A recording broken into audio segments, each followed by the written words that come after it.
Okay, how to beat Frostnight Herra. So we're going to be using Hydro Traveler for purposes that I'll explain later that have to do with doing Hydro. As you can see, he's on nothing but energy recharge. Same thing with Ino.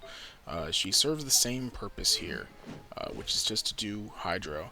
Lynette, same thing. She's here to swirl the Hydro. They're all on nothing but energy recharge, and you'll see why in a second. And then we have Xiangling here, who is our main damage dealer, and we're bringing her because she is funny. Anyways, let's get in the fight. Alright, here we have Frostnight Herra. This boss isn't too difficult, it's just not fun if you don't have a Lunar Charged character, or a character that does a lot of physical really easily. For the most part, this boss is really quite simple. It only has 2 real attacks that it does as long as you're staying within melee range, which is one of them being that charge slash that it just did, and then the other one being a little bit of a triple swipe that it deals, which you can all easily rather step towards the boss. Don't step away from it, otherwise you'll get hit. But otherwise, that's pretty much it. As long as you stay within melee range, that's it. It does have maybe 2 other moves. It has like a dive where it like hijacks your camera, and then it also shoots some feathers at you, which you can just walk out of the way. Anyways, this is the stage transition. Pretty much all you need to do is just dodge these linears and then don't stay towards the center because it will nuke you.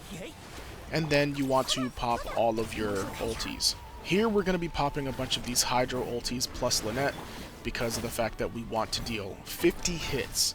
Okay. As long as we deal a bunch of Hydro damage, it's going to absorb Hydro, become immune to it, and then become permanently affected by it right here, which means that we can use Xiangling. You don't want to use your main DPS unit during that particular phase because you're going to risk it absorbing your main DPS and then it's going to become immune to that element, and that's a huge headache. If you have Lunar Charged or a unit that does a bunch of physical, you can bypass this entirely because it will not absorb anything and it will be perfectly fine. So there is that. Unfortunately, there are no free-to-play Lunar Charged units, and really very few free-to-play physical options, so I'm presenting this particular strategy for you. Anyways, as you can see, it really only does have about those 2 moves. We'll take another look at the transition phase here one more time.